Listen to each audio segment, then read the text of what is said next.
This is a More Than Just Podcast production.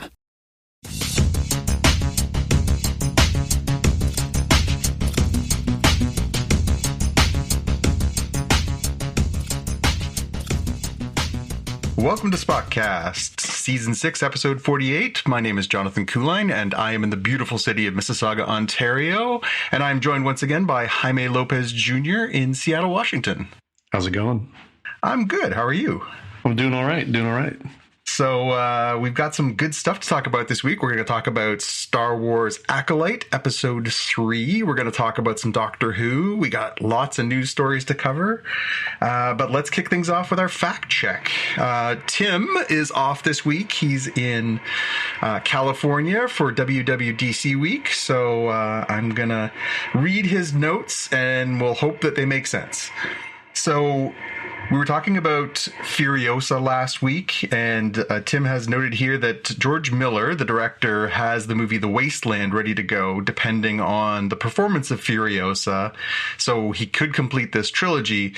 But as we talked about last week, Furiosa didn't perform so great in the box office. So it'll be interesting to see. I have a feeling that one will do well on the rewatch on on streaming services and everything else. Yeah, I did listen to you all talk about that. For what it's worth, I haven't seen the latest box office, but Rotten Tomatoes is really good. It's 90% and 90% for the critics and the audience. So it's not a knock on the quality of the film. For what I understand, it seems like maybe something else is at play here. Yeah, it's disappointing because I did enjoy it. As Tim pointed out, there's certainly some. It's not a perfect movie. It's probably not quite as propulsive as Fury Road, but it's a good watch, and I hope it does pick up a little steam because it's really good. Laura Jane Hudson was the ill-fated woman in Devil's Cord and was the BBC costume designer, and she was Tom Baker's favorite costume designer from 1978 to 1981. This is, of course, talking about the Doctor Who episode we were talking about. We're trying to piece all these puzzle pieces together about this season, and we were talking about the episode with the Maestro, and that was shot at Abbey Road. And speaking of that, Mrs. Mills is the name of the 1905 Steinway Vertigrand upright piano from Abbey Road. It's named after Mrs. Glad Mills, sing-along pianist on early BBC shows in the 1960s. Still on that episode, the banishing chord, the one that sends the Maestro back from whence she came, is the same chord that closes Sgt. Pepper's Lonely Hearts Club Band at the end of the song Day in the Life. I did not know that, but that's really cool. I didn't catch that, and that actually thematically makes sense given that they had the Beatles in that one. Yeah, for sure. And he also noted in here that Maestro, who was played by the drag queen Jinx Monsoon, was the toy maker's daughter. So, yeah, we've been talking about how this sort of pantheon of ne'er-do-wells this season seem to be all tied together to this, The One Who Waits.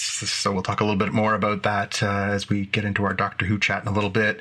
The other note we've got for our fact check, Sacheen Littlefeather was the person who went up on stage and gave a speech rejecting the Oscar on behalf of Marlon Brando in protest of how Native Americans were portrayed in film back when he won his Oscar in the 1970s.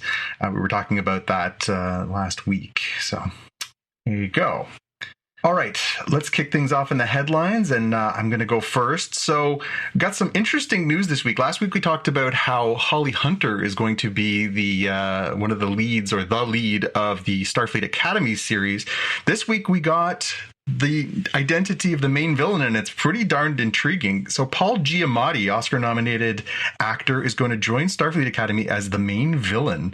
Now, they haven't released too much about this yet, but they're really kind of taking big swings here. This is an interesting cast that's coming together. What do you take on this? Yeah, that one, I saw the headline and I thought, oh, I wonder, is he really like a villain? And the article says, yes, straight up villain, with a sinister connection to the past.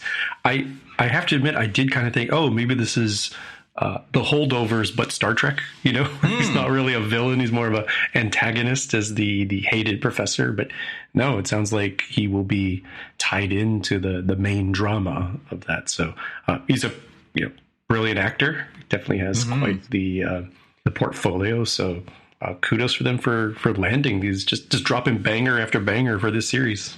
No kidding. I must admit immediately, I thought The Holdovers was brilliant. I really loved that movie. And I found myself wondering, this is they pointed out in the Oscar ceremony, he wore an eye piece to give himself that wonky eye in the movie, and that he committed to wearing that even though it literally blinded him in one eye for the entire movie. If he's that committed to the bit, I wonder what they'll do on a set with Star Trek prosthetics and stuff. I wonder what he'll commit to. Yeah, that's a really good question. He's going to come out looking like Gumby or something, Maybe certainly for us, the fans, it's probably more fun the crazier thing that he does. So if he does listen to this fine show, maybe he should call up Doug Jones and see, like, hey, what's it like? just to scale back the enthusiasm a little bit, do something a little bit cool but maybe practical. Yeah, I must admit I don't know exactly how tall he is, Paul Giamatti. I don't get the impression he's a very tall man. Maybe he could use those giant lifts that they were putting Doug Jones in, those giant hooves that he was wearing. Yeah. Speaking of Star Trek, last week we talked a little bit about how Paramount was up for sale. There was talk of a merger, and it was sort of going hot and heavy. The stories continued in the business news all last week, all into this week, and then it hit a brick wall. So I'm gonna lean on your expertise for this, Jaime. But it sounds like this deal is dead now. That there was a deal to potentially sell Paramount and all of its assets to Skydance, which is this production company, and now it seems like it's not moving forward. And now the Paramount CEO is talking about not going forward and making plans for doing things, keep building up and doing great things. I'm not sure how to take this as a Star Trek fan. I don't know if I should be worried or what I should think about all this. Yeah, I honestly have no idea, because this isn't the first time that we've linked Paramount to being really close to a merger or buyer type acquisition type situation. And it sort of feels like at this point they're becoming the last person who doesn't have a date to the prom, so to speak. Yeah.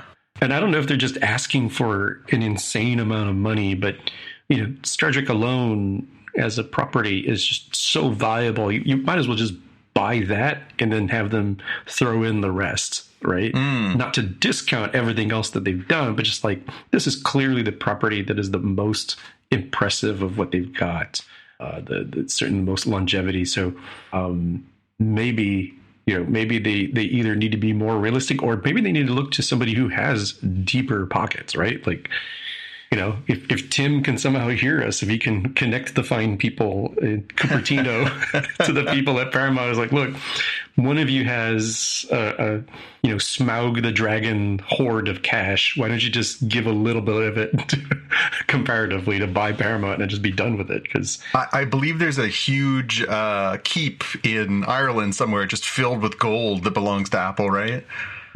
Yeah, exactly. Yeah, it's an interesting case because, they are flush with IP that they can use and that they can sell. There was talks in that story we talked about last week that Sony might be in the mix for that kind of property. I mean, who needs assets? I'm a little surprised, and maybe there'd be some issues with monopoly rulings and stuff like that. But I'm surprised that Amazon didn't throw its hat in the ring. They bought MGM's assets, and that was a real sort of big chunk of content that they could put on their streaming services, which again ties into their selling product, so they can make all that money back. I would think something like Paramount would be great for them, because again, they could just then scrap the Paramount Plus service, move all that content over to their service, and they'd have a ton more exclusives. So that would have made sense to me. Yeah. But either way, I don't think we're going to find out anytime soon, unless, I mean, you know enough about business. These things just sort of come and go and they pop up. I mean, 2 weeks ago, we weren't talking about this at all. And then we were talking about it like, oh, what's this going to mean for Star Trek? And then it's gone again. So who knows? Yeah, that's the weird part, that it sort of felt like it was definitely going to happen. And this is like the second or third time it felt like, oh, what's the impact? Let's just start talking about it, because they just need to get the signatures on the paper. It's already done. And it's like, no, apparently not at all. Still to come. Yeah. All right. What do you got for our headlines? Couple of things for the Zack Snyder fans. First one is for all you people who watched the Rebel Moon Part 1 and Part 2, Well, now you get to watch them again. Or if you're like me, who didn't watch them the first time, now I get to see it as the director intended, with up to an extra hour of extra content. I am not sure how to feel about this one, because I didn't watch the second one yet, but I watched the first one, and it was kind of long and meandering as it was. But what there wasn't really good was character development, as I think we talked about in our episode last year. I think the problem was that there wasn't enough time to care about the people before they threw them into the action. So by the time you get to the, oh no, is this person going to die? Or you really don't care. So maybe the extra hour could add a little bit of caring, but it's also a Zack Snyder thing. So I'm thinking probably not. It's so hilarious because this article here from The Verge, which we'll have in the show notes for those of you transporting it home, clarifies that it was not filmed in 4:3. So it's not going to be like the Snyder cut of Justice League. Apparently, it will presumably not be in black and white either, although that was not an answered question. The weird thing here is, like, okay, I understand director's cut, but the film names are actually changing, right? So it's still the Rebel Moon series, but instead of A Child of Fire, that is now Chapter 1, Chalice of Blood. The second film, The Scar Giver, is now Chapter 2, Curse of Forgiveness. Like, that's quite a substantial change. It's not a little bit of a retcon, like, oh, the original Star Wars is now Episode 4, A New Hope. This is just straight up completely different name. Do you think this is deliberate? Do you think that this is almost like a marketing ploy where they're like, we're going to make a shorter version and a longer version. We'll make a whole production out of the fact that this is your special cut. Like, it almost seems a little contrived, doesn't it? Ooh, now that's an interesting thing. So if we go down this road, right, what I would want to see is some like Netflix exec come out, and I'm going to use a professional wrestling term of kayfabe, where you stay as if this is a genuine thing. So I want Snyder to be like, look, this is the way I always wanted the movie, and this particular producer kept pushing me, no, we got to cut it. And then you bring out the guy, the one that we can go boo and hiss at because he's the heel. And the hero, Zack Snyder, now gives us his prized director's vision, just as he intended. Well, it's so funny you mentioned that, because that's essentially what happened with the whole, release the Snyder Cut. He kind of pitted himself as this, like, oh, woe betide me. I'm a poor, humble director, and they destroy my beautiful vision kind of thing. Directors work for production studios. They work for companies. They don't often have the right to do whatever they want with their movies. And this time he's kind of positioned himself. He's working with Netflix as opposed to working with Warner Brothers on the Justice League, Superman, all that stuff. I wonder if this was all just, somebody in an office somewhere was like, oh, this really worked well. The whole like controversy. We should push some Zack Snyder controversy. In this modern era, I wouldn't doubt it. Well, speaking of Zack Snyder. Yeah. More news. I don't think I've ever seen him tagged with an animated series. So this was new to me in general. Like, apparently Twilight of the Gods is going to hit Netflix on September 19th. That is an animated series based on Norse mythology. Oh. Yeah. Huh. I watched the trailer. It, maybe kind of looks like Zack Snyder, but it didn't have, that exact look and feel, because of course it can't, because it's animation, not live action. But I'll be curious to see what they do with this. Certainly the visual aspects of his films have never been in doubt. And again, do you know, has he ever done a animated series? I don't know for sure. We'll double check that for next week. But it's funny though. I mean, this is where we start splitting hairs. You could make a case that most of his movies are cartoons. Like there are live actors in them, but most of it is shot on a green screen, and they're filling in a lot of the detail in the background and the sets and all that stuff in animation. It's digital animation. So, I mean, that bodes well for doing an animated series, because it kind of takes that one last restriction off of having to have actual live people in it. So maybe this will be amazing. But I imagine, just going to put this out there, it'll probably look really great. The characters will be really underdeveloped, because that's what Zack Snyder does. Yeah, I do wonder if he can get away with that with mythological characters, though. Like is this a sort of steer into the skid situation of like, a lot of the, and I'm not talking the full depth, right? So if somebody has a PhD in Norse mythology, like I'm drawing with a very broad, naive, uncultured brush here of like, how have I experienced Norse mythology? Excuse me, how have I experienced Norse mythology? And it's generally been through like, here's the archetypes of these characters, right? Loki, the trickster, the warrior, proud Thor, and et cetera, et cetera. I wonder if you can sort of, use those as shortcuts. It's an animation medium. It's about these mythical heroes, as opposed to having to build a fully well-rounded character. Maybe you can get away with it a little bit given the angle that they're taking on this. Yeah, I've seen a few different takes in different media on the whole Norse mythology thing.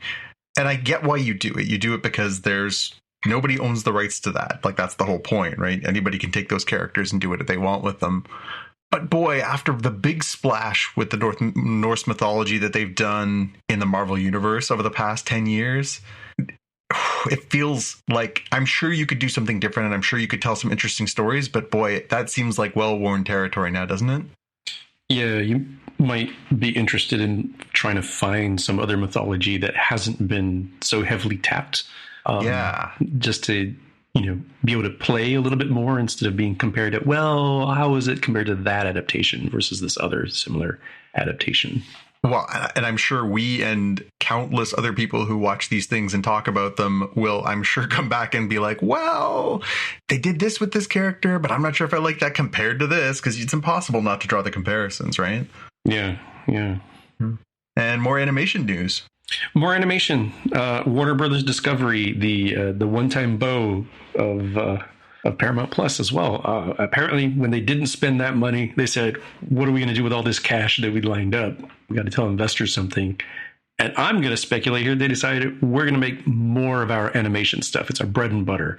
People liked, Adventure Time. Let's go ahead and make, a film as well as a couple of shows for the kiddos or the younger at heart, the Adventure Time Side Quest and Adventure Time Heyo Bimo. And also other things that I didn't quite expect. I mean, Adventure Time is a powerhouse. You can just go buy, the various paraphernalia at like a Comic-Con or anime convention. Foster's Home for Imaginary Friends is getting a spinoff called, Foster's Fun Time for Imaginary Friends. And there is something that's going to be related to the regular show, animated show. It's literally called Regular Show. Yep. It's kind of hard to talk about. It's easier to read. Yeah. I'm excited about this. So my daughter and I are big Adventure Time fans. We watched it all the time when she was little and sort of carried through.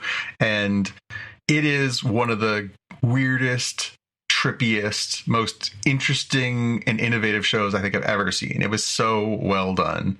So I will take as much as they want to give us. So I was really excited to see that when you added into our notes that we're going to get some more, because I can't get enough of it. It's so fun. It's so silly. It's so over the top. It's so weird. It's just so delightfully weird. So yeah, I'm in for sure. And you got some more business news in here.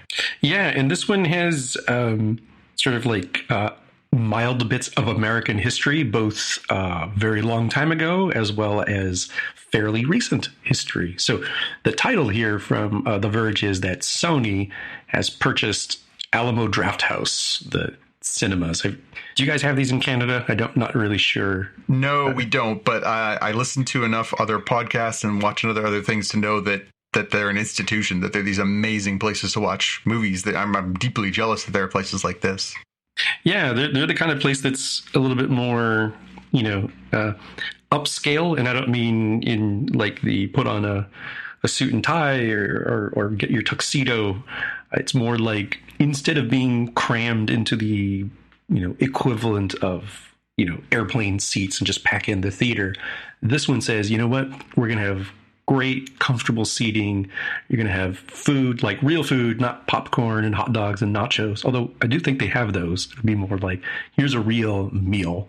Here is, given the name, here's like some alcohol type stuff. So it's really more like adult friendly, but not in the, like erotic sort of way, more in the, you're not going to bring the kiddos to go watch like Shrek. You're going to go see, American Fiction, Furiosa, that sort of thing. Right? Mm-hmm. It's a more upscale premium experience for. Yeah, it's like an event, right? It's almost like buying concert tickets or going to see a live performance or something like that. Yeah. And I said, as soon as I saw the title, I'm like, wait a minute, that's literally illegal. Maybe almost 100 years ago, or, maybe 1948, not quite 100, 80 some years ago.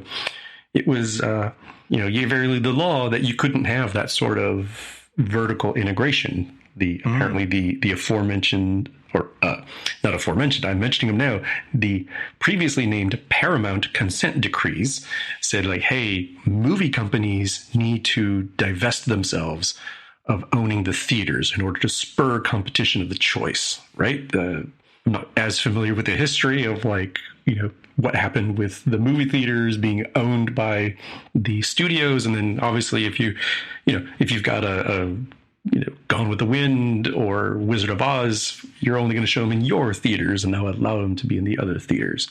Yeah, it's anti-competitive, right? The idea is that you're basically creating a monopoly, because if you have the production and distribution all in one go, people can just control the market. Right. And certainly we've seen a little bit of that, to a lesser degree with the streaming services, although in this grand age of like, well, I can get tax cuts and I can, reduce my costs and sell this product to somebody else, it's not quite as neat. But I learned from this article that in 2020, the Paramount consent decrees were terminated. So this is actually fully legal. Interesting. I wonder what the rationalization for that was, because you'd think it would still apply, that it would be very difficult to justify that idea. If you lived in a small community where you could only get that one option, it's pretty limiting, right? Yeah, I think if we're looking for this particular experience, that's definitely true. I wonder if it was looked at as and certainly the timing, right? 2020, depending on the part of the year, could be well in the midst of the pandemic. And the overall larger trend we've talked about in this show, and a little bit of that, related to Furiosa, maybe this was looked as like, look, it's a struggling sort of business, and this is maybe the only practical way to keep it around instead of just watching it, swirl around the drain. Yeah, I guess if that's what it takes to keep the availability of going to movies, I guess we'll take it. But boy, that does seem like a slippery slope. I guess we'll find out, is the next Spider-Man Tom Holland series going to be exclusively at Alamo Drafthouse, or Venom, the new Venom, is that going to be exclusively in Alamo Drafthouse? Or, maybe they'll do some, we talked about the Zack Snyder stuff a few minutes ago. Maybe they'll do something like, hey, there's an extra 10 minutes if you go see it at the Alamo Drafthouse versus you see it at your regular theater. So they're not taking away the option, but they're giving you the added bonus or something, right? That's a really good point. Yeah. All right. Marketing department at Sony, hit me up. I'm ready. I got ideas. We are lucky enough to be getting a new season of The Boys this week, and I'm excited. 3 episodes dropped today. I have not yet dove into them, even though I desperately want to. I'll probably do a little bit of that after we're done recording. But we also got news today that we should probably enjoy it while it lasts, because while season 4 just dropped, season 5 is going to be the last season of this show. I'm not surprised, having read the comic books on which they're based, as to where they are. And also because this is a wildly popular series. You kind of want to go out on a strong note. But also, I think they've made a lot of people famous out of this. And I think, maybe it's probably going to get a little costly if they have to keep doing this. And it's funny. I just watched the Dinner Time Live on Netflix, the Dave Chang cooking show. He had Harvey Guillen on this week. Mm-hmm. And he is, of course, one of the stars of What We Do in the Shadows. What We Do in the Shadows is shot here in the Toronto area. And he said, I'm really excited to be back in California. I've spent most of my last 6 years in Toronto.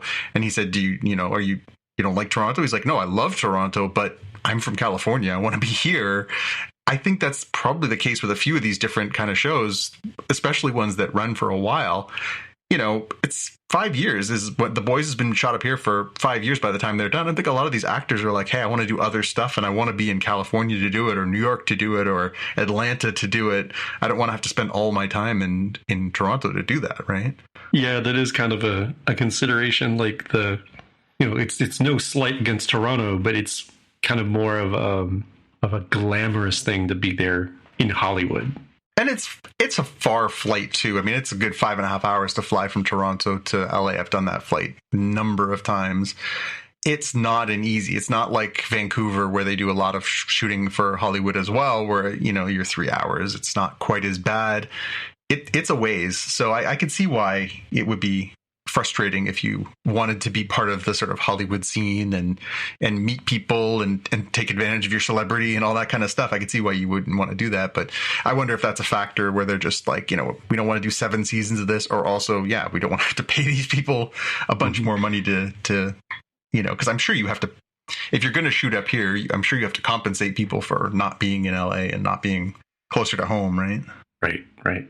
So another show we're getting this weekend, very excited about, is the return of Hot D. House of the Dragon is coming for season 2 this weekend. I'm excited. I really enjoyed the first season. Wasn't perfect. It was a little all over the place sometimes, but man, really, really excellent. When it was at its peak, it was really, really good. We've got the announcement today that they renewed it for season 3. So I'm just going to mention, I'm not even going to read anything else about that, because that's really just the dullest story I've read all week, where it's like, oh, and good news, it's been renewed for season 3. Like, was there any doubt that they weren't going to renew it? I just assume HBO's in the fully committed to Game of Thrones package for that one. Indeed. But the more interesting news this week was that George R.R. Martin went on the record and talked about how another Game of Thrones prequel series could still happen. And this is a series that they mentioned that when they were initially coming off of Game of Thrones, there was a few ideas they were throwing around about the stories that they could tell, what people might be interested in, what George was just interested in expanding on. And they ended up settling on House of the Dragon and the Dance of the Dragons, the War of the Targaryens that they're doing right now. One of the other series they talked about was this one called 10,000 Ships. And it was in contention, and then they talked about it, and it seemed like they were moving forward with it, and then again it kind of crashed. And this week he said, actually, no, this is something that we're still talking about. So this is the story of Nymeria, and if that name rings a bell, it's because that's what Arya named her wolf, or direwolf, in Game of Thrones. But it's set, unlike House of the Dragon, which is set a couple hundred years before the events of Game of Thrones, this is set 1,000 years before, so a really prequel. And it's centered on Princess Nymeria and her people who travel from one part of this world to another and sort of start this new life. And it's about sort of this, you know, ancient history of the world that we've all come to really love. And so, yeah, they're now talking about this could be the next spinoff that they actually bring back out. I'm not sure. They're also working on a series based on A Night of the Seven Kingdoms, these novellas that are called The Tales of Dunk and Egg, that are another prequel. That's one they're working on. They're also talking about a series about Aegon the Conqueror, another ancient king from the stories of Game of Thrones. A lot of prequel content out there, so it'll be really interesting to see which ones sort of make it to the finish line or which order. But as I was sort of joking about before, but I think it's legitimate, I don't think we're going to go very long between having Game of Thrones series on HBO. It seems like they're pretty committed to this world as one of their tent poles for a while. Yeah, we've certainly talked about other other streaming services trying to find their Game of Thrones, and these guys said, wait a minute, we literally do have Game of Thrones. So can we just, get the dump trunk of money and just keep it dumping on George R.R. Martin's lawn until he gives in and lets us do another thing? I'm on the one hand excited to see these things. I've enjoyed House of the Dragon. These other series look cool too, especially, you mentioned that one series is like, 1,000 years before or something. So it's like, could be quite a bit different. and avoids the typical trappings of the prequel problem that we've talked about. With that said, the sort of knock here is like George R. R. Martin is desperately trying not to finish the original Game of Thrones book series, right? Like he's just finding every little way to busy himself rather than focusing on that. So for the people who read the books, I don't know, man. I'm going to bet my money this ends up like Robert Jordan with the Wheel of Time series. Like, I don't wish anybody ill, but doom comes to everyone eventually, and then that dude's running out of time. Clock's ticking. Yeah, I hear you, and I'm frustrated by that, because I can't help but think to myself, I was thinking about that as I sat down this week and started rewatching the first season of House of the Dragon, because I wanted to refresh it in my mind. It's been 2 years, and I wanted to have it front of mind so we can start talking about it next week. And I found myself, thinking again about the slow burn that was Game of Thrones, how it was just this really interesting, multi-character, slow-paced, slow-build story until the last 12 episodes, and then it ran at a blistering sprint through the last little bit, and just how frustrating and disappointing some of the ways that it wrapped up were. And I can't help but think there's no way that this shouldn't be remade if the story is done, and the story's done to the way that George wants it done. Hopefully in my lifetime, probably in yours. I think it would be really nice if there was a really full, brought to life version of George's entire story, because he's already said there's a bunch of stuff they put in the show that I didn't intend and that wasn't my plan and everything else. Mm-hmm. I think that would be amazing to do, but I'm a little bit worried in the same way you are. I'm like, come on, George, please write, please finish the story, because his world building is incredible. The nuance, the detail is incredible. And I really, really, really hope that we get his version of these stories. And then whether they decide to turn that into another, TV show, movies, animated, something down the road, I think that would be amazing. So fingers crossed anyways. Our last thing for the headlines, Marvel's Blade movie is just not going well. So we had already lost one director off of this movie. They were supposed to have Bassam Tariq was supposed to direct the first one. Was supposed to be the original director, I should say. This week we found out that the replacement for him is a man named Yann Damage, and Yann has also backed out of working on the project. So this is turning into a real mess. Now, there were stories that they had gone back and rewritten huge chunks of it, that they weren't happy with it. At one point, there was rumors bouncing around that they were going to make it sort of female-centric, in spite of the fact that they had cast Mahershala Ali, who's this just absolutely captivating actor as Blade. And they haven't really talked about the why and the how. There's a story we'll have in our show notes from EW talking about this, but this movie was supposed to be out in November of 2025. I'm really kind of wondering what comes next for this, because it's possible that it just wasn't what this person signed on for, and Damage doesn't want to do what they wanted to do. But boy, oh boy, this is not good for this movie that has just been languishing.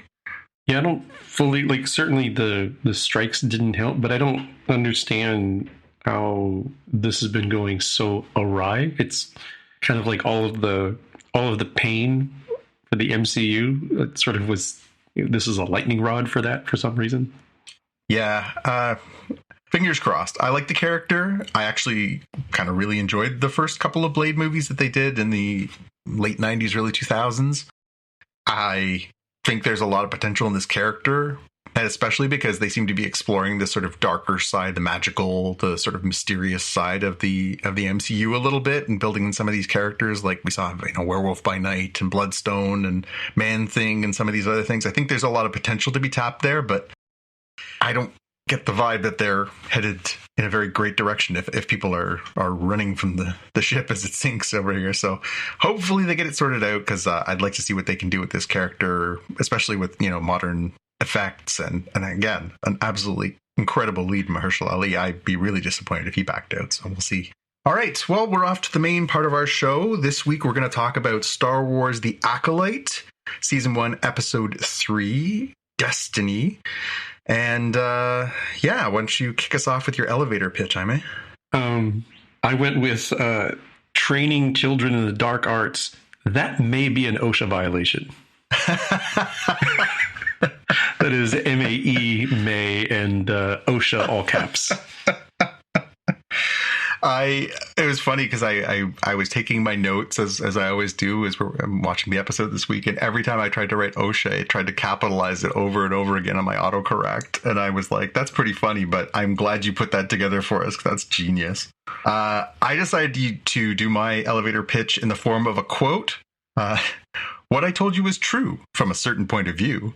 You're going to find that many of the truths we cling to depend greatly on your own point of view. This is Obi-Wan Kenobi to Luke Skywalker after Luke says, "Why didn't you tell me that Darth Vader was my father?"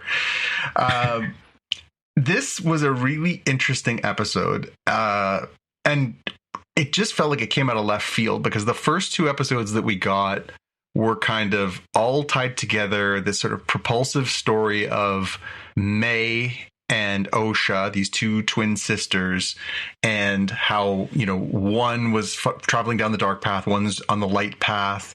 And, there's these, dynamic assassinations of these Jedi and this mystery as to what happened back in the day. And here we get the flashback, and the whole episode is set 16 years before the events of the first two. And we get a look at this story, but it comes back to really exactly what I mentioned. It's the certain point of view. I get the impression this story is supposed to kind of be through OSHA's eyes, not necessarily how things really happened. It feels like it was very skewed because there's huge chunks missing. Like, we don't really get the Jedi's perspective. We don't really get what happened off camera in a lot of scenes. And it really feels like this whole thing is just one unreliable narrator's perspective as opposed to a fulsome, canonical review of events. What did you think of this? Yeah, I agree. And I'm not the only one who had similar feelings of like the Rashomon kind of effect of 100%. What is truth when you have multiple witnesses who have contradictory views of what happened? Well, and there's all kinds of little bits in there about, like, why were the Jedi there in the first place? There wasn't supposed to be anybody on the planet. They find these people and they just happen to sort of stroll in, very much like they're the villains, stroll in and say, "Hey, we hear you got some kids here. We want to test them." And they know they have kids there because we see at the beginning of the episode that Sol sees them. So we know that that's, they're kind of BSing a little bit. And then, oh, there was a fire and everybody died. But like, how? And why are they all just lying on the floor? Like, it's not like they were crushed by anything, or like, what happened there? And then as they're flying away, we see the Padawan has like got his face slashed open, but we don't see how that happened or why. There's a lot of stuff in here that is just head scratchy. Yeah. What ended up happening to OSHA of like, getting saved, I didn't see what sort of injury required her to be getting gassed, like oxygen tank, if you think she's getting help from like smoke inhalation or, forget me juice that they were pumping into her. Like, let's just forget this terrible thing that happened. Like, at least what we know from one of the two prior episodes is that Mae confronted Turbin. What's the floating Jedi's name? He was Torben. Torben. She didn't even actually take him out herself, right? She offered an out to be like, what really happened. This is a way to get the guilt out. Become one with the Force and maybe not absolve yourself, but relieve yourself of the guilt. Yeah, it's funny because before that scene, you could see that it was really, it was very Shakespearean. It was sort of, well, this person doesn't know what happened over here and this person doesn't know what happened over here. And it's all a misunderstanding and it's a tragedy, right? But then Torben sort of says, we didn't know what we were doing. Forgive me. There's no way that's simply, we came to your planet to test you kids and there was a fire. Like, they did something. What did they do? And that is still the lingering mystery of this, is what did they do? There has to be more to the story, right? Yeah, and even what we saw in this flashback episode, you know, the witches, the coven says, like, oh, you just happened to be here on this planet that you think was not inhabited. Like, why did you all come here, right? Exactly. A lone Jedi and a Padawan, yeah, sure, maybe go investigate. Just normal patrol. A whole bunch of them, weird. And then on top of that, you throw in the very, like, well, Republic law says, like, that's cool. Are we in the Republic? No, we're not. It's like, you know, well, you know, Canadian law says, like, that's cool. On this side of the border, that doesn't apply. Right? Yeah, and they follow that up. It's a great point, Jaime. And they follow that up with the point, you know, we have the right. It's the Master Indara says, we have the right to test your children to see if they're ready to be Jedi with your permission. Like, those two things don't mean the same thing. You can't say, we have the right to do this, but we need your permission. Either you have the right or you don't. Yeah, this is like the Italian mobster scene of, like, sure would be a shame if something would have happened to your nice deli or your nice restaurant. Yeah. I mean, that's, again, part of this sort of unreliable narrator of the story. The Jedi do come off as weird and mysterious, and it does not portray them in a very favorable light, but not necessarily bad or evil, just that they've got their own sort of culty ways of doing things. And I think we've all had our reservations, and we saw it. Obviously, we've seen that through the prequels and the Clone Wars and all these different things, that the Jedi aren't exactly on the ball all the time. But this is a pretty interesting exploration of the flaws of the Jedi philosophy, the detachment and on all those things, right? It's really interesting to sort of break down these beautiful walls of Jedidom and see what's kind of rotten inside, right? Yeah. If nothing else, again, with the unreliable narrator, we would have to view at least an unsympathetic viewpoint that the Jedi have of, like, look, man, I know you all are looking to add more people to your club, but we're not within the bounds of your jurisdiction, and it feels a little threatening for you all to come in to this situation and bring this up, right? It's you know, vaguely inappropriate, if not outright, you know, antagonistic. But I think that's one of the things that maybe they're trying to show us here, a different side of, like, you know, what is it like being outside of the Jedi, the heroes, and being, like, just not a regular person, because these folks are not regular people, but somebody who's outside of the sort of anointed club. Yeah, I would be shocked if in the remaining episodes we don't get another look at these same circumstances, whether that is simply someone saying it or we actually go back to this time and see it. I think likeliest candidate would be Saul to see if that is, you know, a more truthful examination. I mean, it seemed like obviously Indara's dead, Torben's dead. We know that Kalnaka is on the target list for Mae. Mm-hmm. I wouldn't be surprised if Kalnaka is killed by Mae in the next episode. And then the only person who kind of knows the Jedi story is Sol, who has to then talk about why. Why is this happening? So, I again, very compelling, very layered, interesting take on the Star Wars universe. Very, very different than I think anything we've seen before. Jaime, what did you have for your best pew pew pew for this one? There wasn't really a traditional one that I wrote down. I put you know, the fire sequence. It's certainly the most action type of sequence. We get a tease when Saul pulls out his lightsaber, and it kind of seems like, oh, this guy's going rogue and he's going to just take the child by force. No, he's, you know, saying, hey, look, I have this cool weapon. Would you like to try this weapon too? Can't convince you to come to the club. Which is funny because at no point is a lightsaber drawn in this episode either.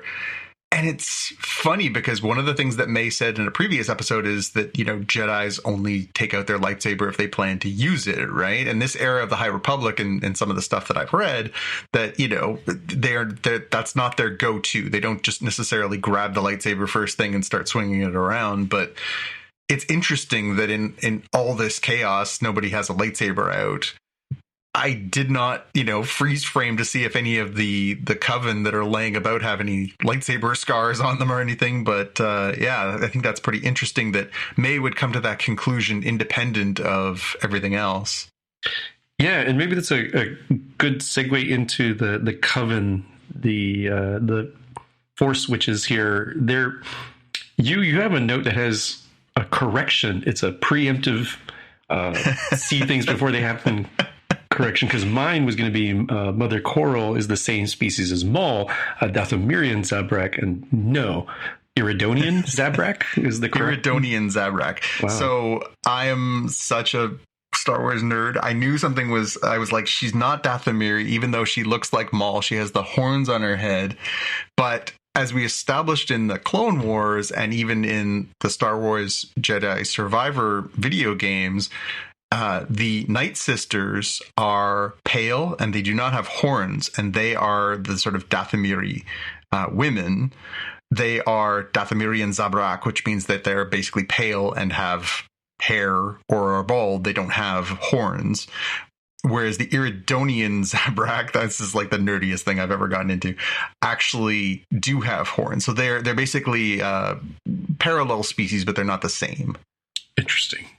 Yeah. Well, there you go. That's deep there. And following along with the sisters, the mothers, my quote was two of them, Mother Coral and I forget the main mother, Anastasia. When they're arguing about what to do with the Jedi and the children, Mother Coral says, I carried them, and sort of the other counterpoint is I created them, which leads to definitely some of my questions here. But that I thought that was kind of interesting to show that they weren't necessarily on the same page, and you could certainly see both sides of that, right? I think you could make a legitimate claim of like I carried them, I presumably birthed them, I should have the choice, and the other one saying I was the one who created them. Sure, you did that. Thank you for your contribution, but I was the one who made them exist. Yeah, it's definitely some interesting territory to explore there, because essentially what we're talking about is a force divined conception, not unlike that of Anakin Skywalker himself. We're talking about somebody who used a non-biological way to create a child, or in this case, two children. It's definitely some interesting territory. I don't know if they're going to go too deep into that, but I hope they do, because they don't explicitly say that this coven are Night Sisters, so the Dathomiri witches, but it's kind of heavily implied that they use a lot of the same kinds of tapping into, what they call the thread as opposed to the force to extract some power from it and to use it, in their performance of their rituals. I'll be really curious to see if we get more explorations of exactly how and why they created the twins, and sort of if that ties into the larger story, because it could, if you think about this being in the time frame it could be a story that carries forward that inspires Darth Plagueis to then explore this, that leads to the creation of Anakin down the road, right? So it could all be tied together in a form of some kind. I'm going to go over a few Easter eggs, and then we'll jump back into the quotes. So, obviously Mother Coral we talked about, who does look like Darth Maul. The blood test and the testing screen, we obviously saw those back in the day in the Phantom Menace, the blood test that tests for your M count if you're a modern Star Wars fan, or a midichlorian count if you're a survivor like the rest of us. And then we also saw the testing screen, which is the little paddle that they hold up that is basically like an iPad on a stick that is supposed to test whether or not the prospective Force-sensitive children can see things without actually seeing them. That was an interesting one. And the blood test, again, very interesting, because we see Torben complete the blood test, but we never find out anything about that. We know, like, they make a point to show it to us, but they never get into it. And that's really interesting, because I think there's more to be told there. At one point, we see that OSHA likes to sketch, and she's got her little sketchbook, and she wants to keep that private. She wants to have something separate from Mae. And at one point, she's drawing something, and Mae's trying to get her book away from her. And we see that the thing that she was drawing was actually the Jedi symbol. So in theory, she was drawing these things before she was going to be a Jedi. So she was having precognitive views on the Jedi, which is interesting too. So yeah, definitely lots of cool stuff to explore there. I put in a bunch of stuff from Mother Anastasia in the quotes, because I really think it speaks to the philosophy of this coven and how it's similar but not the same as what we understand from the Force between the Jedi and the Sith. You know, the Jedi view the Force as this balance in the universe that you can tap into if you have these abilities and use it that way. The Sith obviously use it as this, you know, way to extract power and use it to bend things to their will. So Anastasia says, all living things are connected by the same thread, a thread woven through all of existence. Some call it a force and claim to use it, but we know the thread is not a power you wield. Pull the thread, change everything. It ties you to your destiny, and it binds you to others. So it's an interesting take, because the way that they're using it, we see both Mae and Anastasia use this thread as, you know, like telekinetic force, like we would establish with, you know, Jedi and Sith. We see them, you know, basically transferring power, it seems like, from the many to the one, which is, again, really interesting. Mm-hmm. So I'm really curious to see if we'll explore this a little more, if we'll get to learn a little bit more about this coven and their perspective on the Force, because it really kind of breaks a little bit of this duality. There's only two views, you know, the good and the evil view that we've always had. These are people who are aware of what we traditionally know as the Force, but they're not viewing it in the same sort of a duality, dyad of Jedi and Sith that we're so used to. So it really kind of breaks out 40 years of what we know, right? It at least seems like a philosophical difference. The quote that corresponds to that from Obi-Wan Kenobi, and I did look this up here, is, what is the Force? The Force is what gives a Jedi his power. It's an energy field created by all living things. It surrounds us and penetrates us. It binds the galaxy together.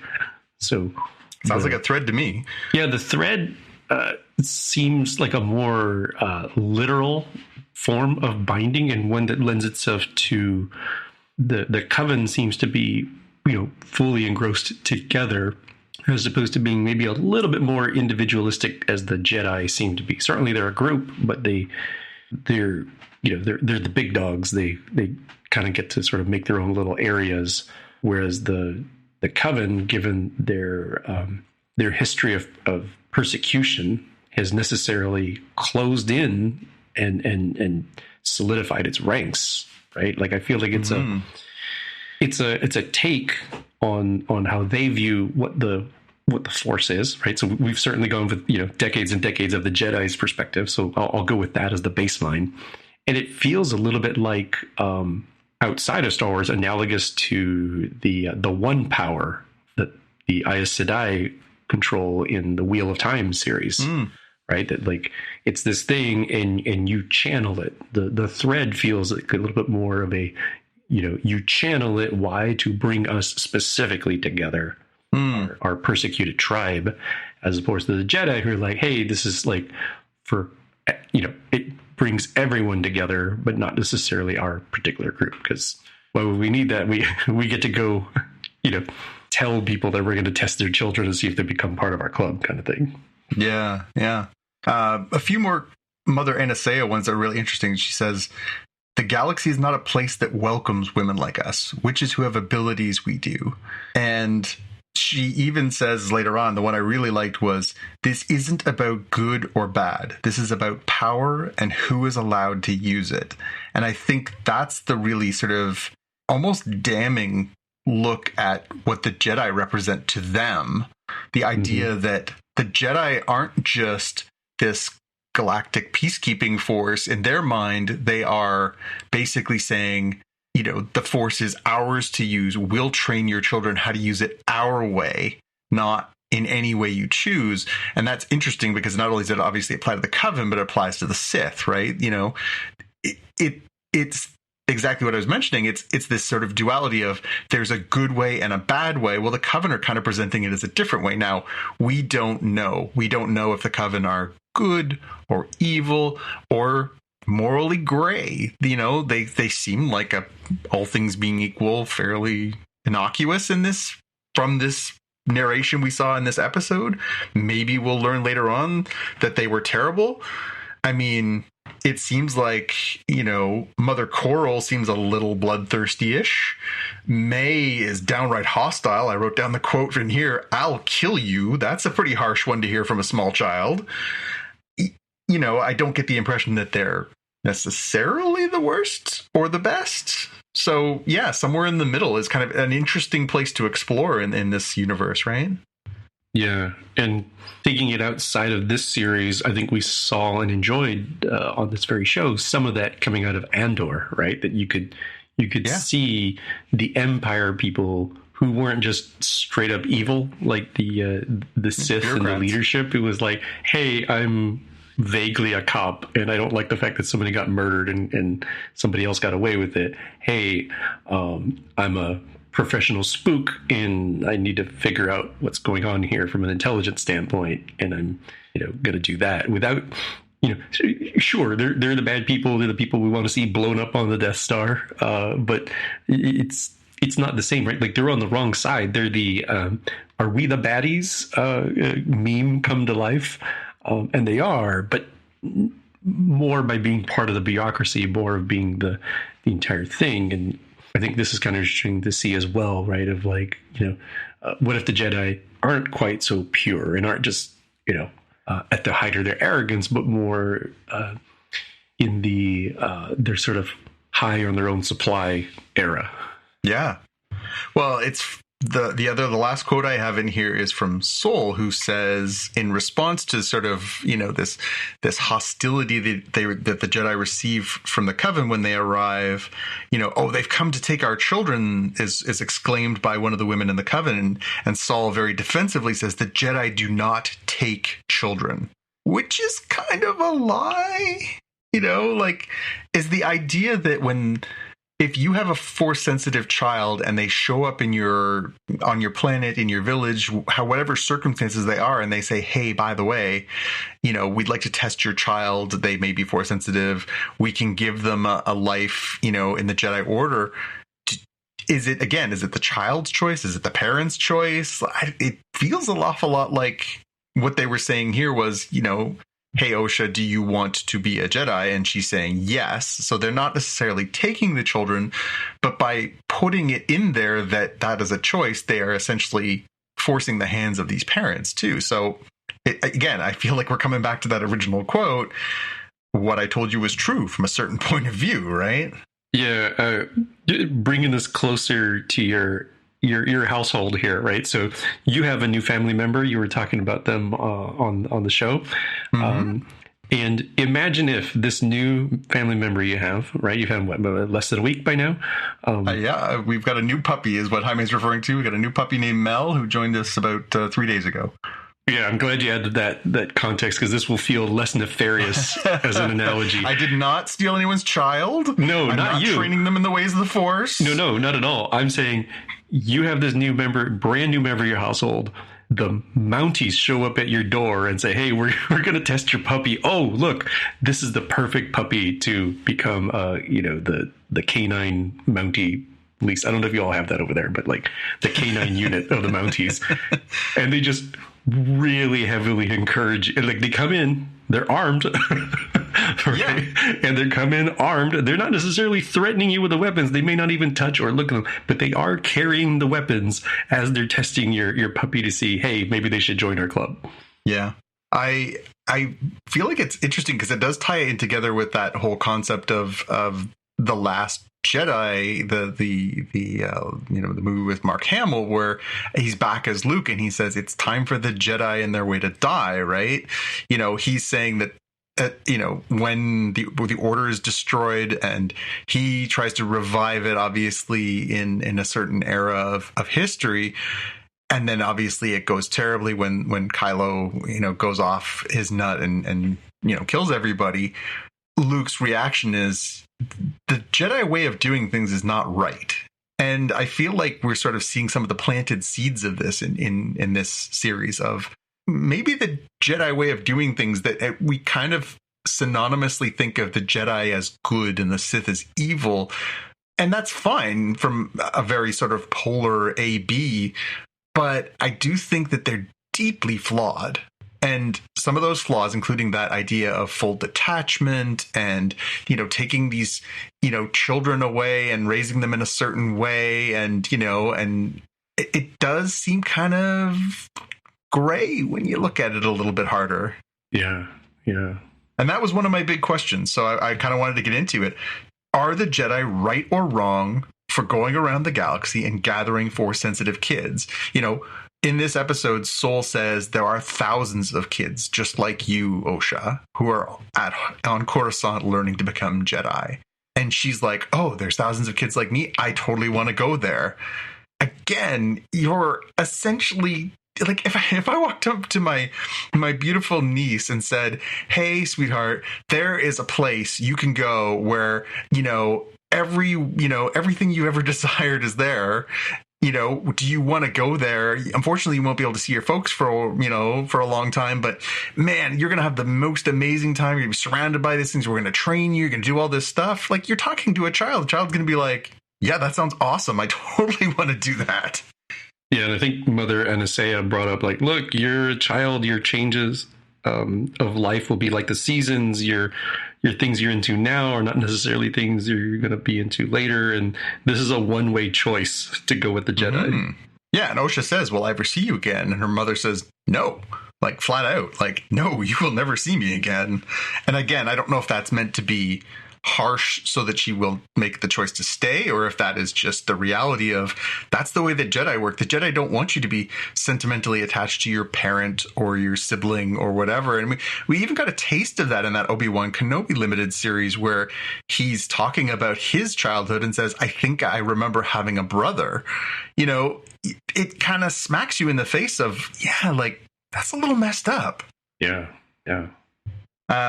I think the other big question for this one, we talked a little bit about, will we get the same story from a different point of view? I think assuredly at some point we're going to get some more clarity on this. But the other one is just, how did Mother Anasea create the twins? I don't know if they're going to go into that. I don't know if that was just supposed to be, you're supposed to take it that she just has this power, or if we're going to get an exploration of like, how does immaculate conception in the world of Star Wars happen? Because this is another example of the Anakin Skywalker. I asked the midichlorians nicely and they made us a baby, or in this case, two babies. Yeah. Are there any betting odds? Because I think the story is fine if they do not explain there. I think it doesn't need the explanation to tell the story it wants to tell. And I could absolutely see them doing not a Short Treks, but a Tales of X, like Tales of the Jedi, Tales of the Empire kind of thing that covers this in like a 15-minute episode, like anthology episode. Yeah, maybe that's the next thing. Maybe that's how they explore it is not necessarily here, but they can explore it in the larger canon. But yeah, I just feel like this was a really interesting episode as far as thinking about the galaxy in a much bigger way that isn't just Jedi, Sith, good, evil, light, dark. It kind of opens up a huge section of galaxy that's kind of in the middle and doing its thing separately.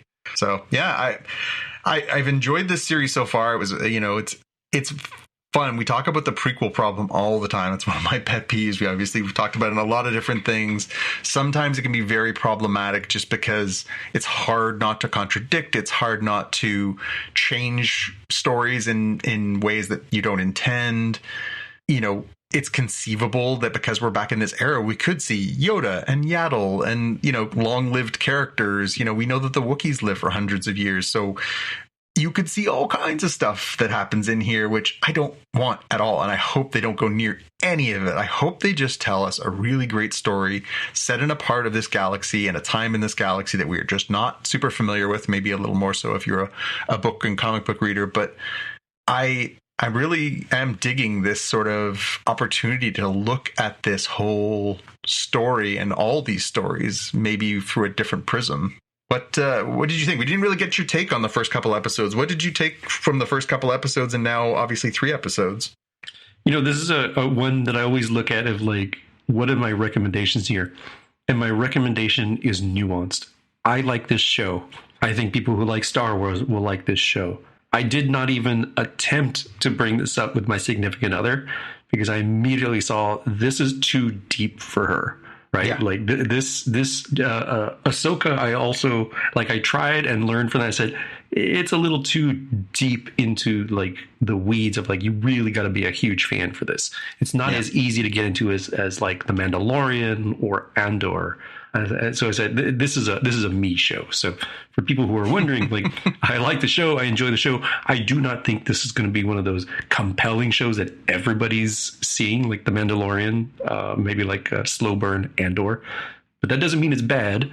It means in this era in which we're blessed with a cornucopia of Star Trek and a cornucopia of Star Wars, there's something for everybody. Not everything will individually be for everybody. So yeah, I like this show. I'm definitely keyed in on it, but I was like, oh yeah, I got to watch this alone. We would be stopping every 30 seconds to explain why is that important? What happened here? I was like, you got to keep up with the decades of history, or at least kind of know the gist to get along. Yeah. I would say that it's funny because this is really kind of the second time where we've kind of gotten away from the Skywalker family, right? The other one would be Andor. That was more about sort of the larger universe, that the regular folk kind of perspective.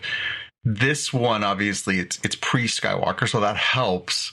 But so many of the shows and so much, obviously, of the movies are tied into the larger sort of Skywalker saga.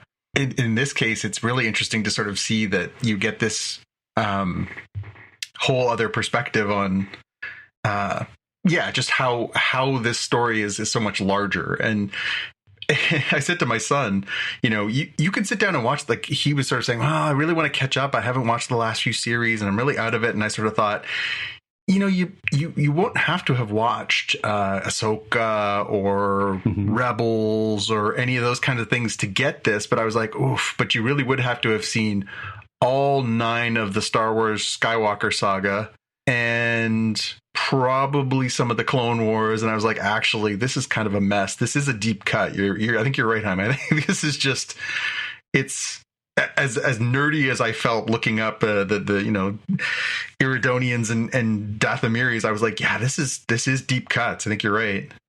Should we move on to Doctor Who? Sure.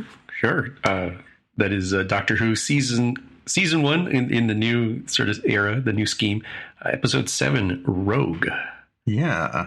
So this was Bridgerton with aliens?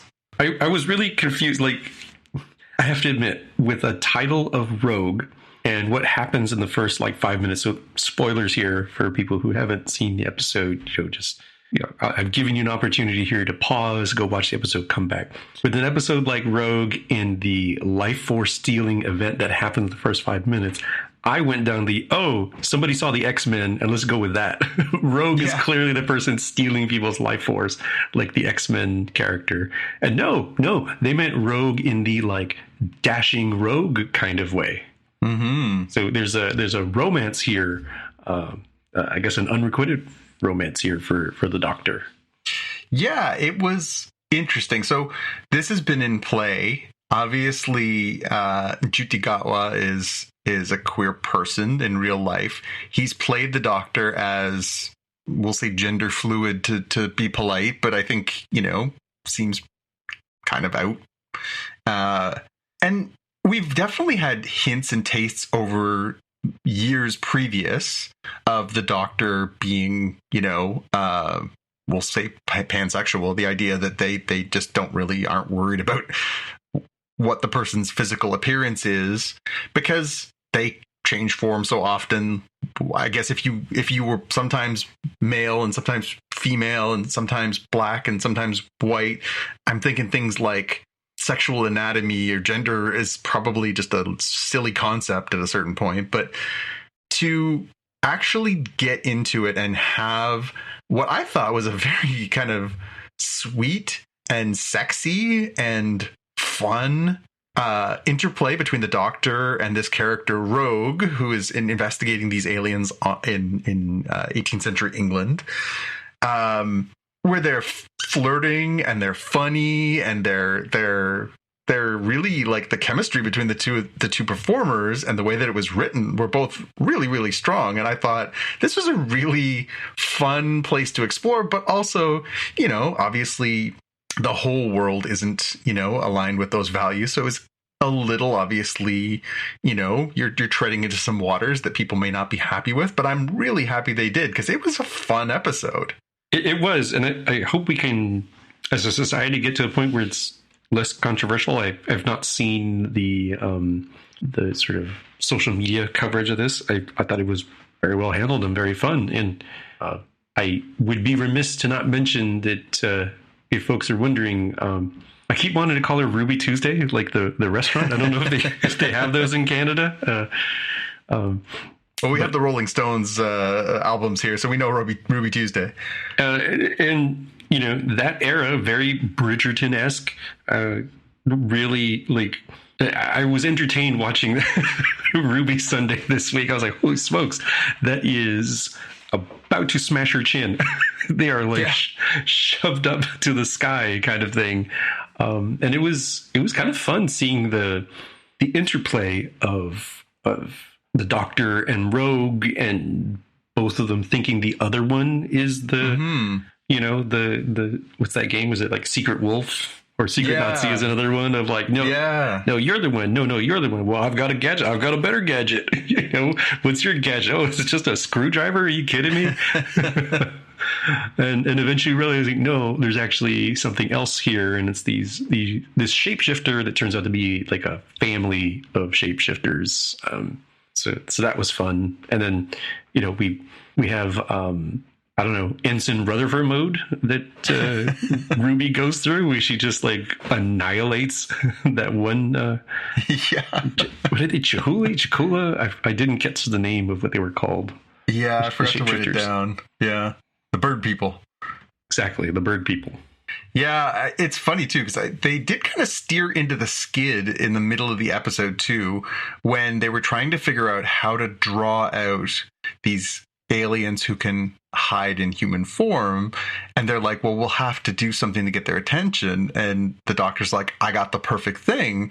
And the two of them go to the dance floor, these two men, and dance together and then sort of have a faked lovers quarrel in the middle of the dance floor. And of course, in 18th century England, two men simply did not do that kind of thing. But it was almost, they were trying to sort of amplify that back to the audience to say like, oh, this is your same issue. If you have a problem with this, here we go. And they kind of leaned right into the skid. And I really enjoyed that they were just like, this is what Doctor Who is. This is who Doctor Who is.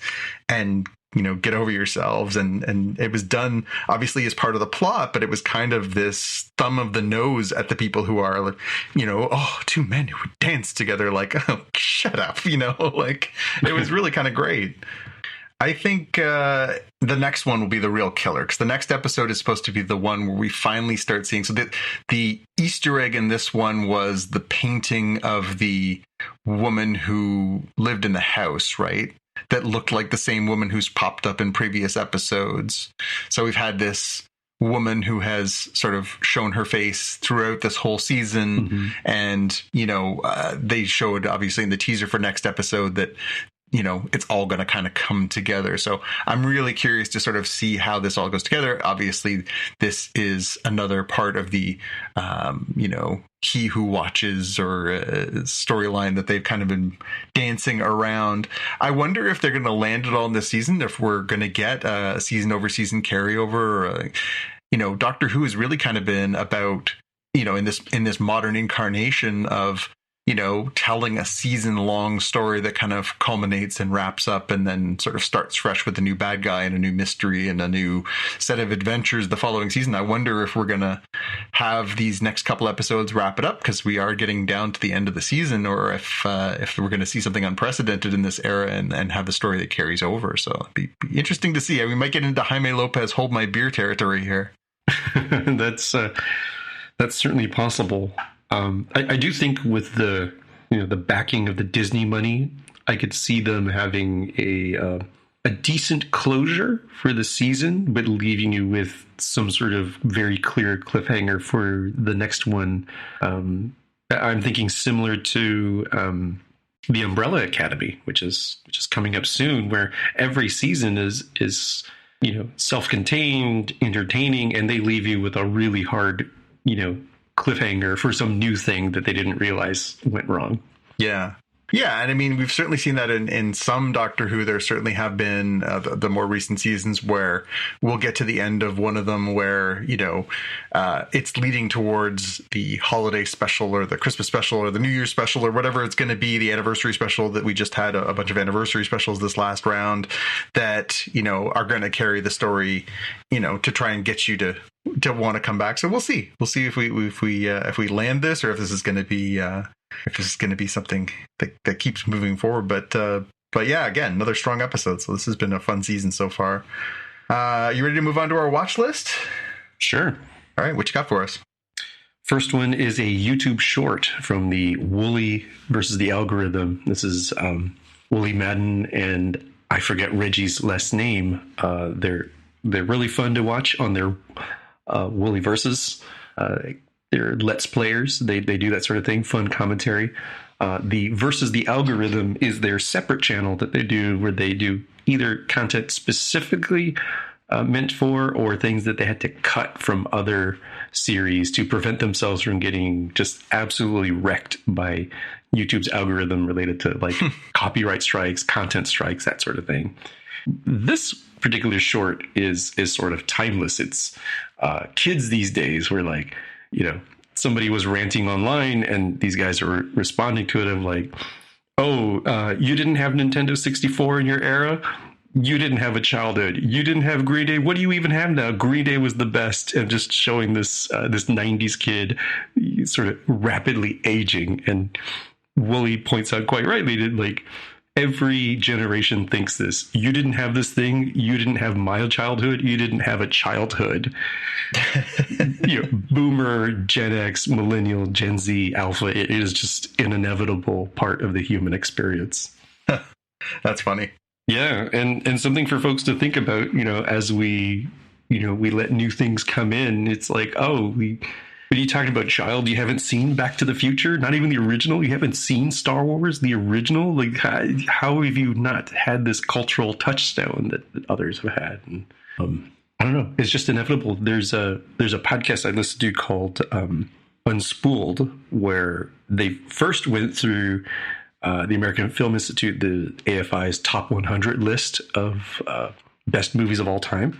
And they themselves, despite being, film buffs and in the industry, said, I think a lot of these are bad choices because they might have been great for their era, but they're not really timeless and they didn't speak to their generation. So they're redoing the podcast with, let's go look at what we would make as the top 100 films now. So I think this is the inevitable cycle of generations in time.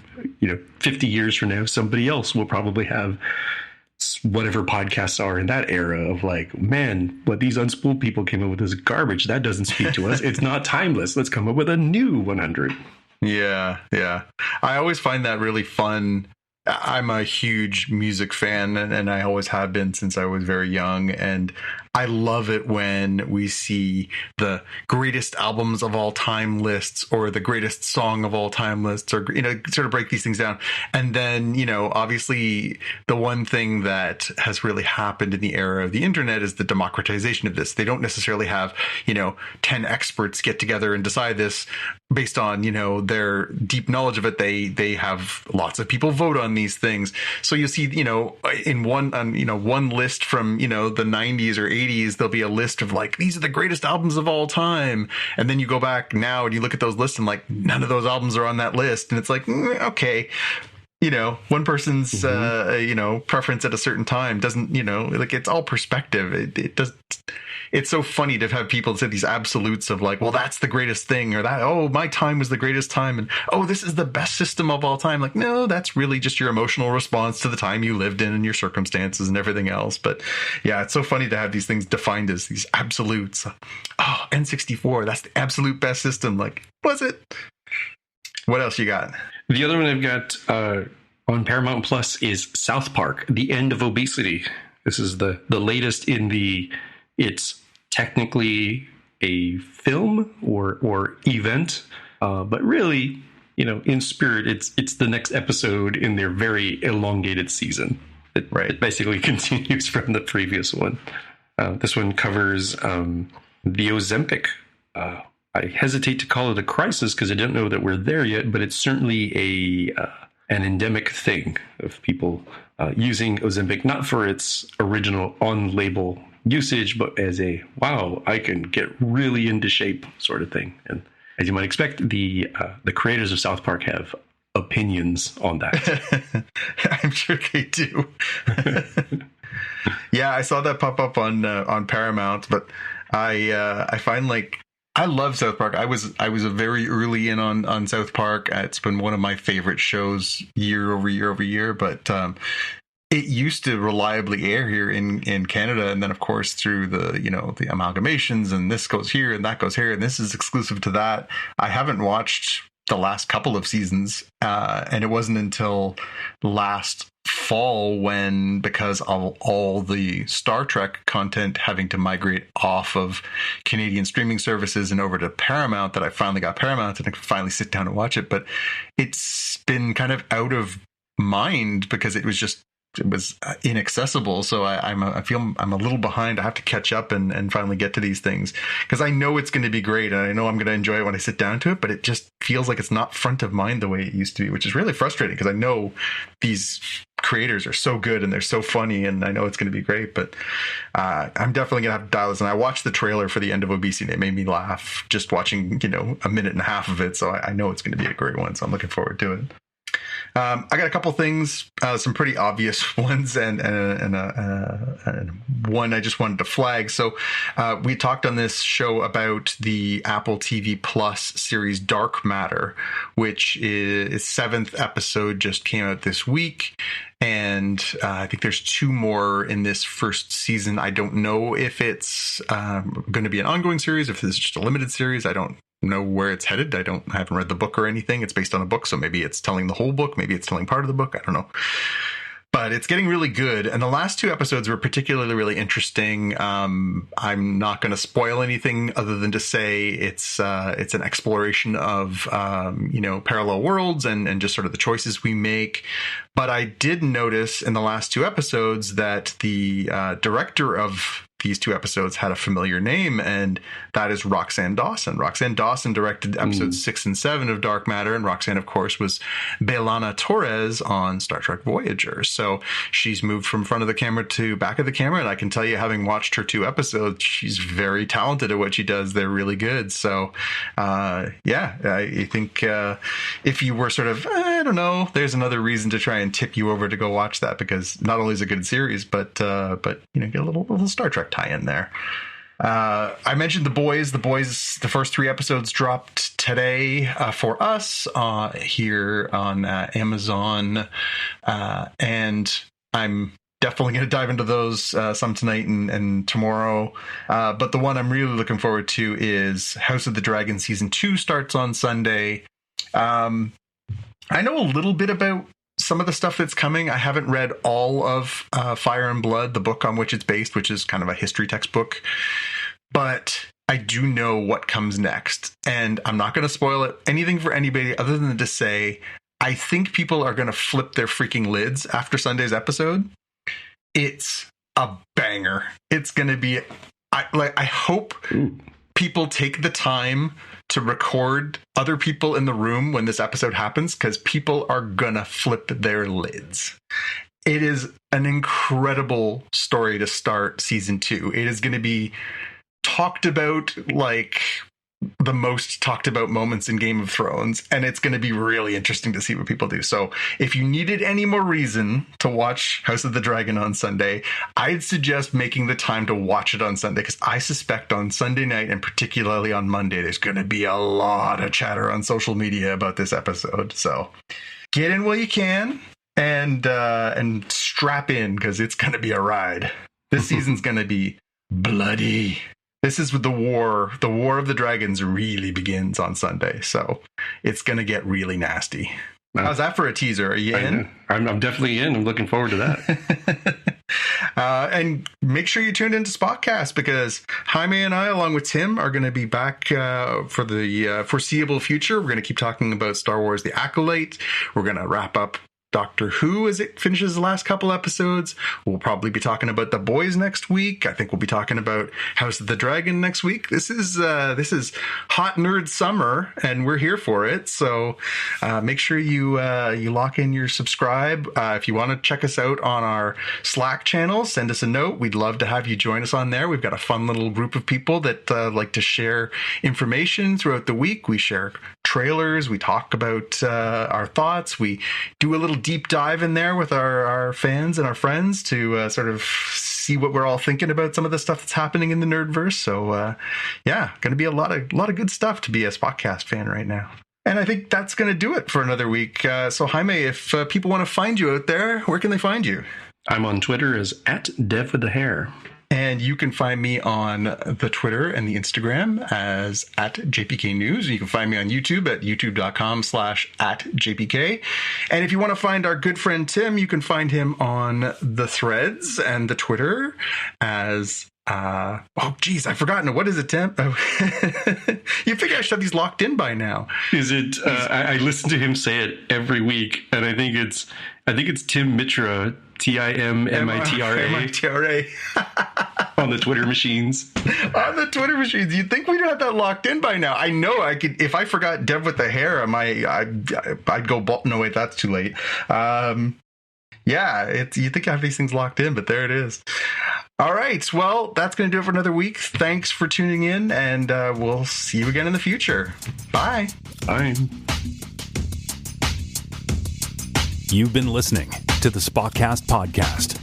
If you want to find out more about the podcast or see the episode show notes, visit the Spotcast website at spotcast.com. You can get in touch with us on the website or follow us on Twitter at Spotcast. If you have feedback or questions, send us a tweet with the hashtag AskSpotcast. If you like the show, please consider recommending us to a friend, writing a review on iTunes, or pledging any amount at patreon.com/Spotcast. You can find details on how to help us on our website, spotcast.com/sponsor us. Thanks for listening, and we'll see you in the future.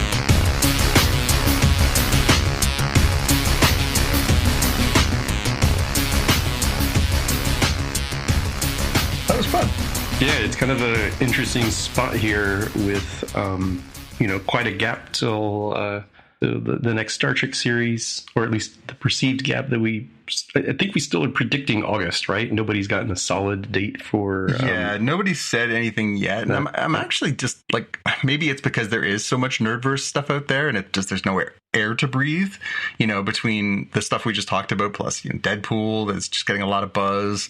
Maybe they're just like, we'll just wait until some of the dust clears.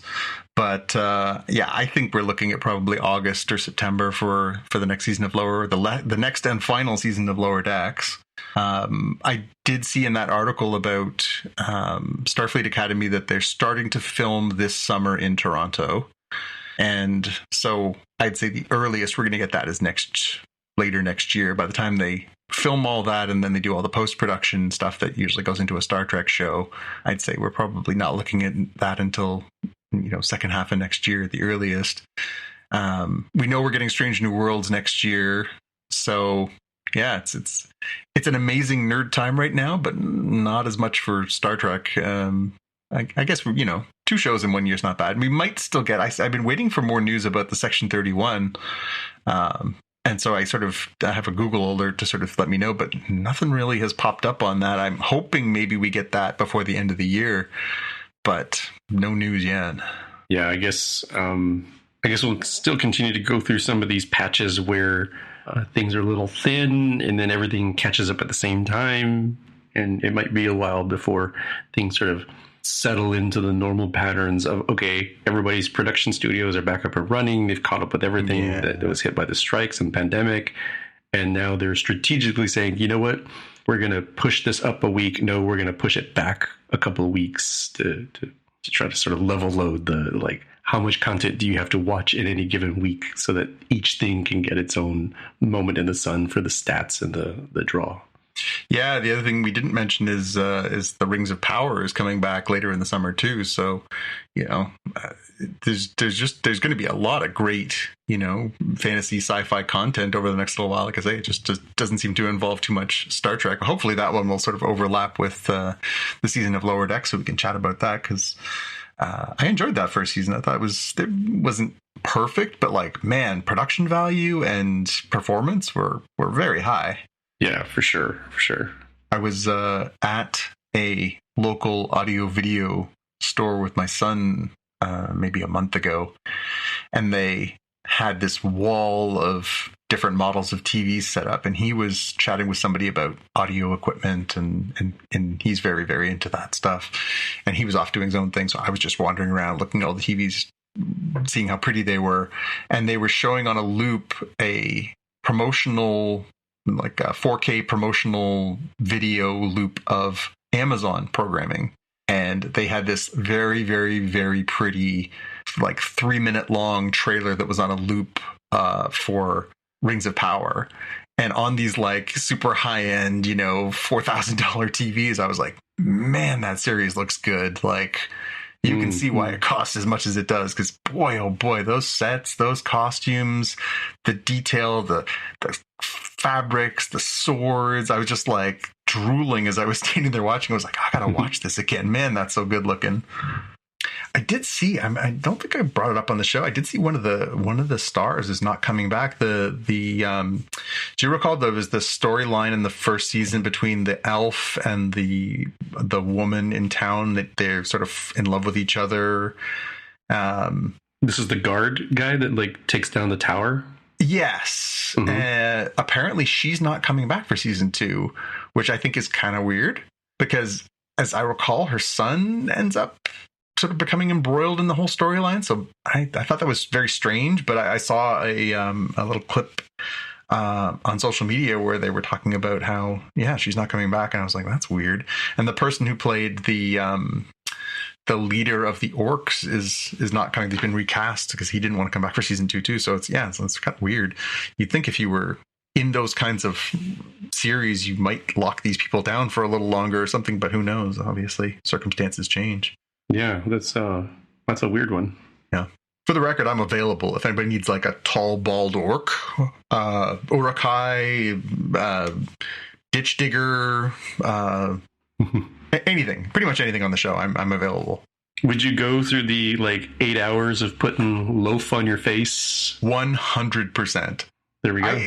When I was a kid, that was one of the things I remember thinking that because I was old enough. I was born in the mid 1970s, and so I was a little kid when the first Star Wars came out. And my parents tell me that I watched it and enjoyed it. I don't really have a strong recollection, but I remember I was 6 when Empire came out, and I remember the hubbub about that, and just, you know, because it had that moment of, you know, so much creativity in that movie. It's a great movie, but, you know, the I am your, you know, no, I am your father and all that stuff, and the anticipation of waiting for Return of the Jedi. And then that came out when I was 9, so I watched that, and I have memories of watching that. But when it ended, all we had as Star Wars fans were the comic books, which I read, you know, and devoured and loved. And we had 2, your mileage may vary, 2 not exactly canonical cartoon series in the droids and the Ewoks cartoons. And we did get those like Ewoks live action specials on TV, but they were not exactly great either. So we were kind of starved for Star Wars content. But I remember thinking, even at that age, I couldn't have been 10 or 11 years old. I was like, oh man, the story's over. I'll never get the chance. My dream would be to like be in a Star Wars movie, to like just once, to be like, I just like, I don't need to be Luke Skywalker. I just to be like a stormtrooper. I just love to be part of that world. And I know I wasn't alone. Obviously, there's lots of celebrities who have gone on to have these, you know, cameos, you know, playing stormtroopers or masked characters, or, you know, who were big fans of it, who found their way into this world. But yeah, there's a part of me that's still just a little bit like, if there was an opportunity, if I could figure out how that's done, I would love to be like Ensign No Name on a Star Trek show, or, you know, anonymous stormtrooper number 6 standing in the back row, you know, like just to be part of that world would be really special, you know. I feel like whatever they wanted to do to me for those shows, there was actually, I can't remember. I feel like maybe it was, I can't remember if it was it was the new X-Men movies. They were filming one of them up here, and they were looking for extras. I feel like maybe it was the X-Men Apocalypse or Days of Future Past. But one person I know is an occasional actor, and he had mentioned to me there's this website for Toronto casting called eBoss, and you can go on there, and basically they, you know, list whether they're union or non-union jobs, and you can throw your, you know, send them your resume, throw a headshot at them, and some of them are open castings where you can literally just go down, and if you are the kind of look they're looking for, you can do that. But the one I remember particularly is this X-Men one, because they were looking for people who were like either had or were comfortable with having their head shaved, and particularly they were looking for, you know, like white males. And I was just like, man, this is like, it was made for me. But they basically needed you to be available for like, you know, 2 weeks in Montreal, I want to say, in like the summer. And I was like, how could I get that past my job and my wife? How can I get to go and bum around a movie set to be a poorly paid extra just to be in an X-Men movie? I'm like, that would be a really hard sell. And this is, you know, a number of years ago when my kids were still younger and everything. And I was like, I just don't think I could sell it. I think if I said that to my wife now, she'd be like, have a good time. But maybe not when the kids were younger. But yeah, it is a temptation sometimes to sort of think like, I have, as far as I know, no discernible acting talent, but it would be great to find a way to connect to the world. I mean, it's kind of why we do this podcast, right? Is because we love it so much. We want to kind of be a little part of it. Yeah, it'd be kind of neat to just pop up somewhere. I mean, Tim was saying they shoot just down the street from his place. They shoot one of the sets for The Boys. They were shooting at the gas station around the corner from my place. They were shooting Gen V recently. I want to like walk by and be like, "Are you guys looking for anybody to be in the background of the shot?" Yeah, there we go. Yeah, but do they do much shooting of any of that kind of stuff in Seattle? Has Seattle got like a film community or anything like that? Does it all go to Vancouver because it's cheaper? Yeah, they do the establishing shots in Seattle, and then we love looking in the background. It's like, oh, look at that. That's clearly Vancouver. Yeah, I mean, I watched that. It was the Arrow series, right? Where there was like, they show you the city skyline and it was clearly Seattle. And then they do a close up and you'd be like, that's Vancouver. Don't give me that. Yeah. Yeah. Yeah, it's, boy, man, I'm tired. I've forgotten how much work puppies are. Oh my God. So much fun, but they're like, it was the first night I was like, okay, buddy, you go to sleep and I'm going to go to sleep. And like 3 hours later, he's like, time to get up. I'm like, 3 hours later?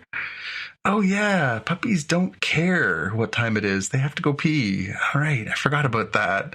I'm used to having like older established dogs who are like, okay, good night. See you in the morning. He's sweet and he's fun. He's different than the lab we had before. He's a little more sort of outgoing and he's got a little bit more of our other dog, we used to joke that he was emo. Like he just kind of had this like, yeah, it's cool, whatever, like kind of attitude. This one's very like, hey, how's it going? And yeah, I think we were all just a little bit like, whoa, that's a lot. But it's been fun. To have puppy time again. They just bring such an energy to the house. I'm guessing Pollo has lost his puppy spark a while ago. Yeah. He's got to slow down a bit as a older senior dog now. But yeah, it's definitely a fun thing having them like that, huh? Having them all hyped up and learning what the world is like. Yeah, it's one of those things. It's just like having kids. From my perspective, it allows you to sort of re-explore the world from a different perspective, right? You know, I'm so used to sort of you don't realize what a routine you sort of fall into until the routine is broken, and then you're like, oh yeah, that is fun. Oh, let's go sit outside and we'll play this and do that instead of this, and I'll put my phone down and go play this, and it's just like, oh yeah, this is way more fun, and the world kind of opens up again. Have you ever thought about getting another dog to be friends with Pollo, or are you like a one dog family? I kind of wonder if it's like too late given his personality, and if it would just be too disruptive for him in his old age to have an additional dog come in to sort of share the stage. Yeah, I wasn't sure. My folks, obviously, they got a puppy about 6 months ago, and they have a senior dog as well. And I was sort of like, well, how's that going to go? And they say, he does pretty well, but you can tell he wears out a little faster. He's just like, no, thank you. Our other dog is only 4, so she's very much, she had her nose out of joint for the first couple of days. She was like, what's this? She was curious, but not really quite as engaged. Today was the first day where I could see her making an effort and was like, oh, actually, this could be fun. Let's go run around the yard. Let's play. And, so I'm hoping that's the relationship that they'll have will be just, keep each other amused and keep good company and all that stuff. But you're right. I think when you introduce a puppy to an older dog, it's like, no, I don't think so. I'm good. Yeah. It's like, when is this one leaving? Thanks for bringing them by to visit. Yeah, we joked about that at one point when my wife and I were first living together. We got a cat after being together for a year. We decided to get a cat, and then she just kept saying, "He's so lonely. He's so bored. Like, if you thought maybe we could get another cat." And I'm like, sure. Like I'd never had a cat in my life until this first cat, and I was like, he's fine. And so we got the second cat and we brought this kitten home and we're like, this is going to be fun. They're going to be buddies. And it was like day 2. I swear we saw the older cat had the younger cat in its mouth by the scruff of the neck, the way they pick each other up, and was walking towards the mail slot in the apartment building we lived in. Like it was going to shove the kitten through the mail slot with like a stamp on its forehead, being like, get it back to where it came from. We were like, oh yeah, maybe it'll take a little longer for them to get used to each other. And eventually they found a good détente. But the little one was, he was very sweet, but he was dumb as a bag of rocks. Like he was not very bright, but he was very sweet. The older one was smart as a tack, but not exactly what you'd call a friendly, happy cat. He was more of a judgmental, it's the old soul, old man in a young man's body or something, But yeah, I'm hoping this relationship between our dogs works out, because I would like to not be the one who has to wear the puppy out all the time, because it's wearing me out. Absolutely. Yeah. With that, I'll let you rest so you can be ready to be up at like 2 a.m. to take them out to pee and poop. You know what? I'm going to go downstairs in the next 20 minutes and take them outside for a break, just so that I don't have to hopefully get up in the middle of the night. Although I just heard a thunder clap outside. I was like, oh no, please don't be a thunderstorm. That would not be good for taking the doggy outside. I don't think he's going to be down for a thunderstorm. Right. All right, buddy. Well, this was fun. We'll devour everything. I guess, I'm going to try and watch all of the Boys episodes, and the House of the Dragons, and the Doctor Who, and the Acolyte. We got lots of stuff to keep us busy this next week, so hopefully we'll have a chance to chat about it next week. Sounds good. All right. Well, I'll see you in the future. See you in the future. All right, buddy. Take care. You too. Bye.